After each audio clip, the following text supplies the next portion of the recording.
So, in the last episode of Let's Open the Samsung, because they had to talk for 50 minutes about 4 very mediocre laptops, we talked about the Galaxy Book Odyssey, a gaming-oriented laptop which includes a graphics card that, at least officially, doesn't exist yet. That's a bit awkward. But today, let's talk about Odyssey's very mediocre two sisters, the Galaxy Book Pro and the Galaxy Book Pro 360. And if there's one thing you need to know right off the bat about these laptops, is that Samsung is very insecure about them. I mean, if you can tell already by the fact that they spent 50 minutes talking about them, it just feels like they're trying so hard to compete with players like Apple here, but they just know that they don't have what it takes to get there. And I really pity for them, because as someone who way prefers Samsung products to Apple products, I want to see them succeed. But come on, they literally even made an ad comparing the brand new Galaxy Books to the iMac Pro, saying how it's thinner and has better connectivity, and I don't know, it all just feels so sad.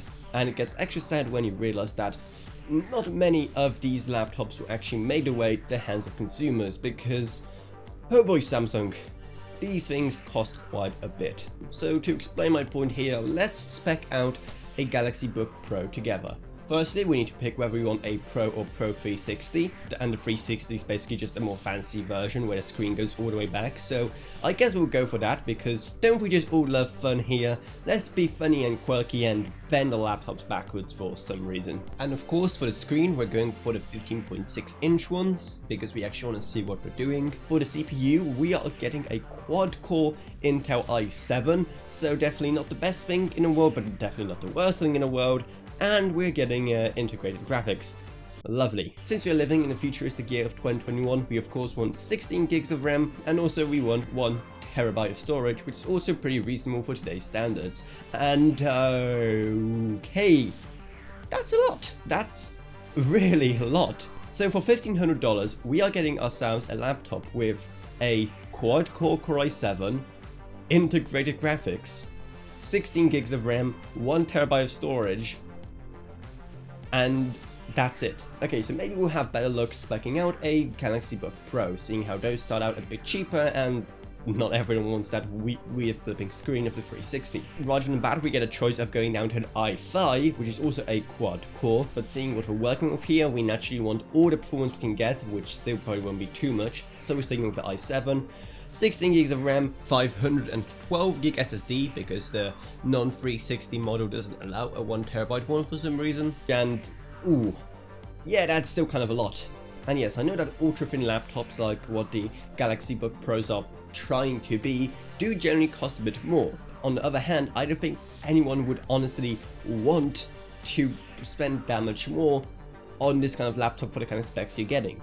If someone really just wants a super ultra thin laptop, they'll probably just go for an LG Gram. So the only real saving grace of the Galaxy Book Pro then becomes the specs, which you pay way too much for, and the screen. The screen is actually pretty cool. Now of course we all know that the best part about it is that it can flip around on the 360. That's like, you know, not debatable. That's like the best thing since sliced bread. But apart from that, it also uses a AMOLED screen that's actually really similar to what they recently used on the Galaxy S21. So you can expect a pretty good experience. So hey, maybe it's just trying to be a laptop for people who want to watch good looking content on the go. So let's take the specs down to the bare minimum, and that's still quite a bit to pay for the privilege, but maybe, just maybe, seeing how we are dealing with a pretty good looking screen, maybe this is the perfect laptop for, say, people who edit photos or other kind of color sensitive stuff. So if we're dealing with apps like, say, Lightroom or Photoshop, we still naturally want 16 gigs of RAM, but we can scale down to a 512 gig, okay, apparently you can't, because for whatever reason, the amount of internal storage is tied to your memory. So you can either get a 8 gig RAM, 512 gig SSD combo, or a 16 gig RAM, 1 terabyte SSD combo. Why?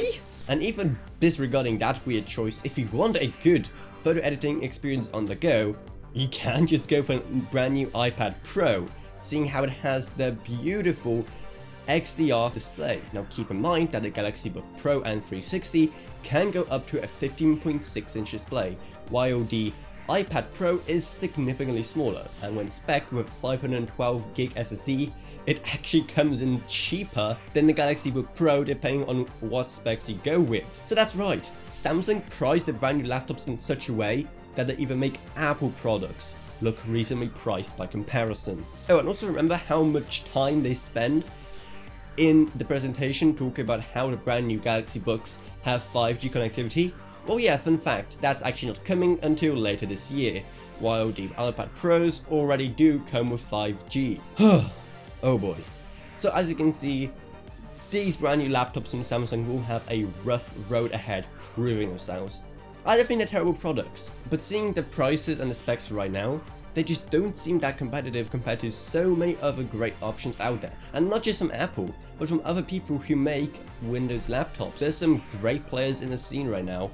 And hey, we're gonna have DDR5 in a year or even less than a year.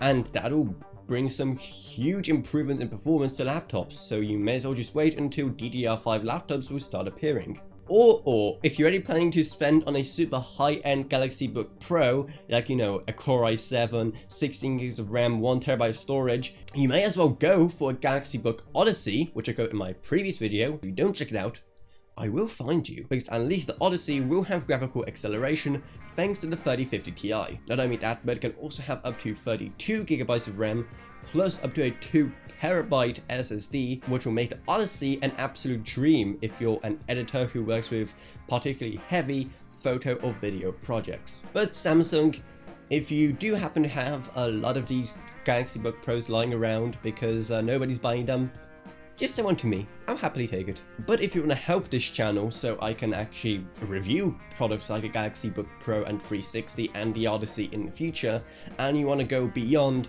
just liking and subscribing like you have probably already done if you're a good person, then you can also check out my Patreon, which is going to be down in the video description below, and it helps a lot, like a lot. And even $1 a month goes a long way in helping my channel and allows to make way better videos on way more interesting topics. So if you want to have the channel grow, if you want to see me make even more awesome videos in the future, then definitely check it out. And I'd also love to thank my patrons Gavin Burns, Ryan, OKB, Naomi Sushi, Tiffany Jacobs, and Meg Sumner.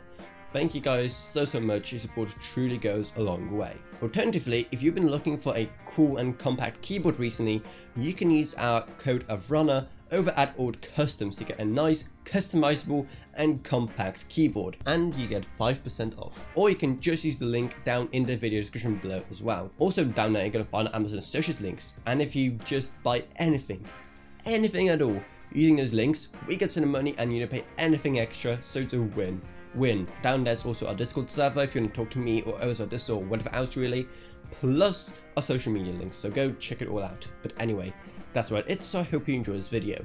If you did, remember to subscribe, like, whatever, and I'll see you all in whatever I make next.